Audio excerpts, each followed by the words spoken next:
Hey guys, welcome back to my channel. My name is Jules and I'm here to share with you my continuing journey of losing 50 pounds and to help provide some tips, some motivation, inspiration, some of the challenges that I have encountered along the way, and finally what clicked for me that I am able to lose the weight and maintain it now for over a year. So in this video, I'm going to share with you key areas, 6 of them, that you could easily implement in your life that will really help you kickstart the weight loss journey. And you're going to want to stay till the end because the final strategy is the most important strategy. All right. Number 1, find your why. Why do you want to be healthy, fit, look better, etc.? Well, what's the reason behind it? Yes, of course, for me, I wanted to fit better in my clothes. I wanted to feel better about myself. I wanted to be able to look in the mirror and feel proud and not look at all the things that I wanted to fix. So that was definitely a good reason. But the ultimate why, the one that was so much more deeper than that, was when I went for blood work. It came back that I had prediabetes and was insulin resistance. And that really scared me because I knew that diabetes was then around the corner and I want to be around for my family. I want to live a long life. I want to live a healthy, active life. And in order to do that, I knew that I needed to get healthier and lose the weight. So that was my deeper why. Yes, looking good is definitely up there. Being able to put clothes on and feel comfortable in public and going to the beach, absolutely. But I want to be healthy, and that really was the number one thing. So find a deeper why, and it can change along the journey. It could start with, I'm not comfortable in my skin and I want to start losing weight, but that might not last. That super motivation is great to start with, but finding something that's a little deeper is what's going to sustain you long term, forever, because staying healthy is the ultimate goal, right? Okay. Number 2, there are 4 major pillars that you can easily implement, and these are going to be your biggest triggers. Okay. Number 1, diet. Number 2, strength train. Number 3, sleep. And number 4, stress. So how does that all fit in? Now, think of it like 4 legs on a chair. If you knock one out, the chair falls down. Same thing with this. If you fall off the diet, doesn't matter if everything else is going great, it's gonna teeter-totter a little bit. Sleep, same thing. So you want to try and balance those 4 things out as best as you can. Diet, you want to be able to focus on protein first. That's what I did. Protein will increase insulin sensitivity.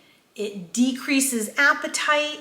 It helps with building muscle, maintaining muscle. So make that priority number 1 and make sure you hit 1 gram of protein per pound of target body weight. That is the latest and greatest in terms of protein. Number 2 is strength train. You're gonna want to maintain your muscle, if not build it. And by building muscle, you're going to increase your metabolism. You're going to increase insulin sensitivity, and that all makes it easier to lose weight and maintain it, okay? Number 3 is sleep. Sleep, I have learned to prioritize.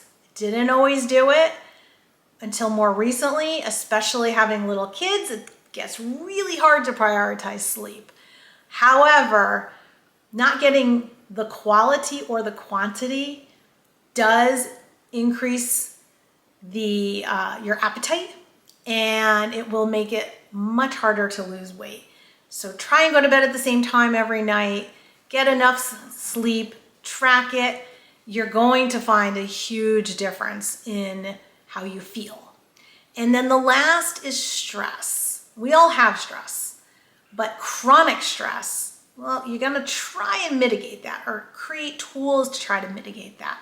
Meaning, if you have stress that's chronic every single day, that increases cortisol levels, that also will make it difficult to lose weight. And it can inhibit it. It can create plateaus, it can prevent it. So creating tools that will help to mitigate that, whether that's, taking a nice hot shower or bath or reading a book or taking 10 minutes for yourself every day or whatever that may be to try and lower the stress level will serve you well. The third strategy are habits. So you don't want to start doing all of this at once because that can be intimidating, can be stressful, and it could set you up for failure. Why? Because it's just too much. It's too much stress, it's too much energy to focus on all these different things. So instead, set yourself up for success by creating small habits that you're going to do, you're going to master them, and then you move on to the next one. As an example, one of the first things I did was I wasn't drinking enough water, and I started drinking more water. It fills you up. It also helps to burn calories, and it's good for calorie burning, and your body needs it. So I started drinking more water, especially first thing in the morning, and that really helps out a lot. Number 2, in terms of habits, protein. I know I mentioned it before, but it is so important. Protein is so important. Most women underconsume it, and you don't realize it. So make sure that your meals are centered around protein. Fiber is another big piece. I am a huge advocate of fiber. I eat a lot of vegetables, which will give you a lot of fiber. They help you to feel satiated, so they decrease your appetite, as well as it's really good for your gut microbiome. And if you look into gut microbiome, it's like the new frontier out there. And if you have a healthy gut, it makes weight loss a lot easier as well. Okay. Muscle, adding more muscle, mentioned that earlier before. Not only does it make you look good and feel good, but it is the biggest reservoir or sink for glucose. So when you eat, you have glucose that's circulating in your body, and your pancreas releases insulin to get the glucose out. That's its job. And what it does is it'll store it in your liver, or it'll store it in muscle. Now, liver's kind of small. There's only so much it can go. But the more muscle you have, the bigger the sink is, which makes it easier to lose weight and manage your metabolism. Okay, the other one is daily activity. Just trying to get in your daily activity, your steps, squats, whatever that might be. So something that I did was I bought a tread pad for my desk. So when I'm in work meetings, I can walk. And you'd be surprised I was at how many extra steps I got in instead of standing there or sitting at my desk. Well, now I'm walking while I'm listening to a meeting. There was an hour I was in a meeting and got 4,000 or 5,000 steps in just in that meeting. And you don't even know you're doing it. So try and get in some daily activity. And the last one in terms of habits, I would say would be to limit excess sugar and alcohol. I'm guilty of both. I used to drink a few glasses of wine during the week. Certainly, I was a huge dessert person, chocoholic, loved all of that. But I slowly weaned myself off of it. I didn't go cold turkey. I know some people can do that. I'm usually an all or nothing person, but when it came to desserts, that wasn't the case. So what I did was I bought dark chocolate, which I didn't love, but it did satisfy my sweet tooth, and it satisfied the chocolate. So I bought dark chocolate, I kept it in my freezer, and when I wanted some, I would give myself some chocolate. And eventually I would give myself a little bit less and a little bit less until it got to the point where I actually didn't want it anymore. And lo and behold, I actually had an extra chocolate bar or two that sat in my freezer for months, which is so unlike me, but I truly just didn't want it anymore. But that took time. And then there's alcohol. I enjoyed it, but I knew that it wasn't serving me, and it is a toxin. There is nothing positive about alcohol. And I definitely encourage limiting that, if not eliminating it. Eventually, I eliminated all alcohol. It's excess calories. It also can bring down your guard so that you might end up eating more because you just don't care. So try to limit that if possible. I think that is going to be key for some people, where you might not be seeing the loss anymore or the plateaus or whatnot. So look at that. Number 4. So how do you measure success? How do you know if what you're doing is actually working?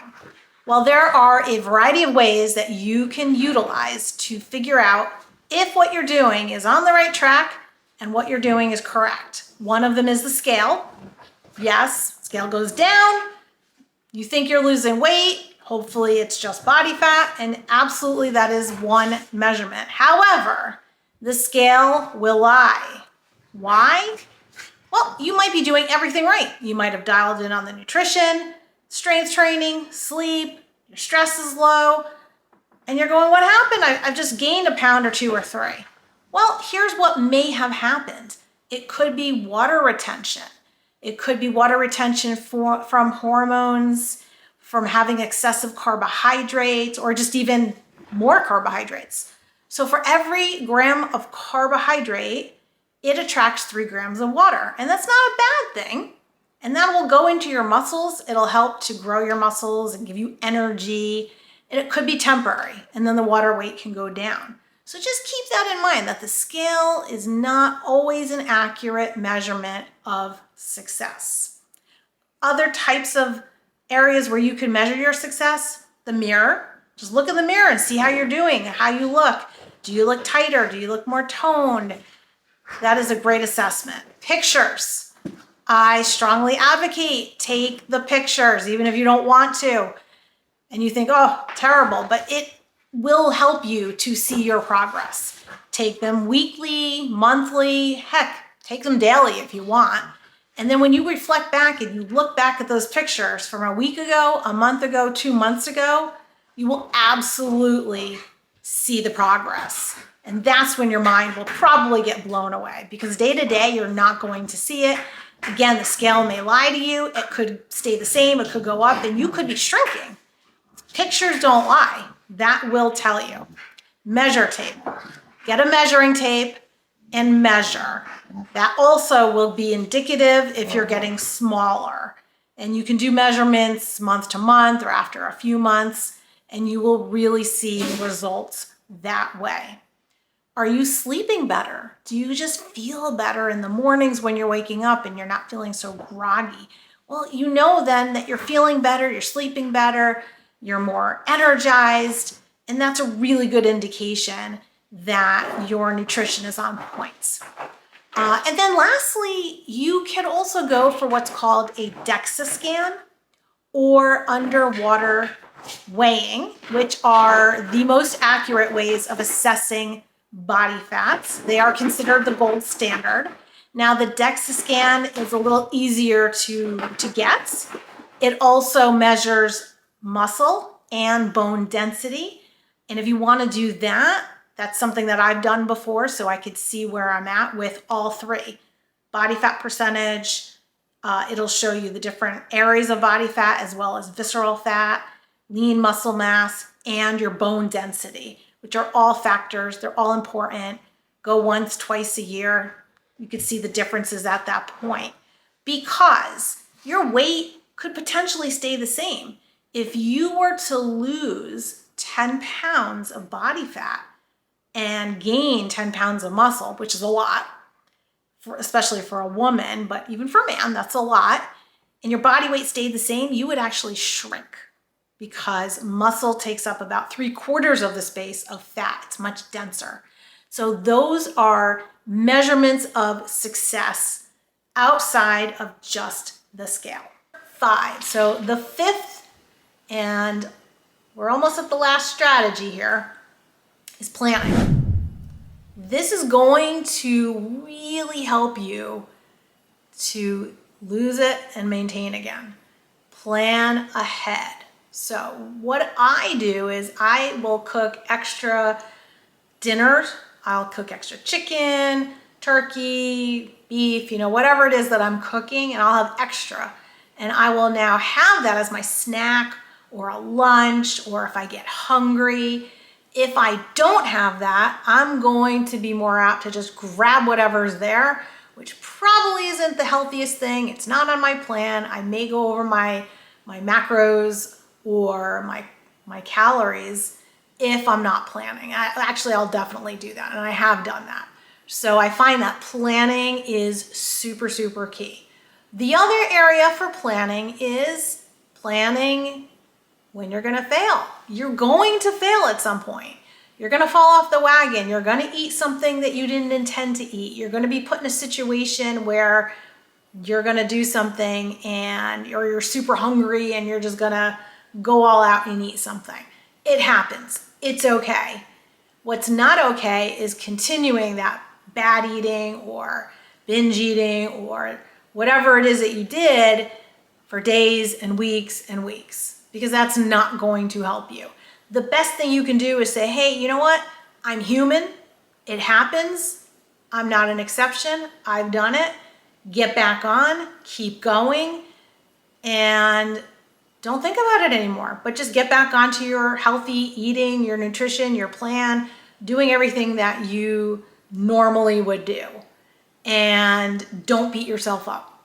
I've done it plenty of times in the past when I was younger, and at the end of the day, it is not helpful at all.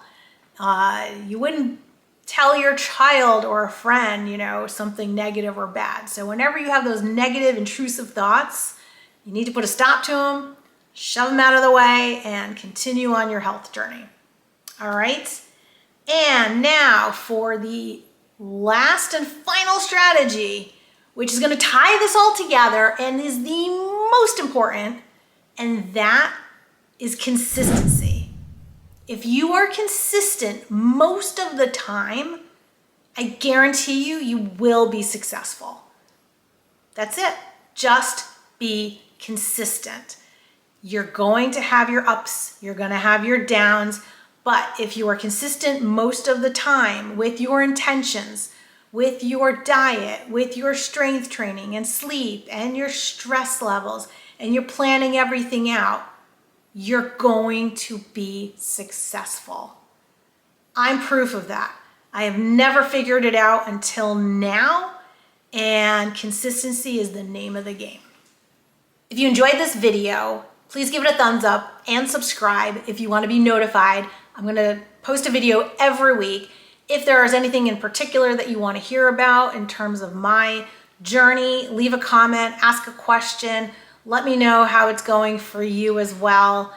And I am so thankful to have you here as part of my journey, as part of this community. You totally have this.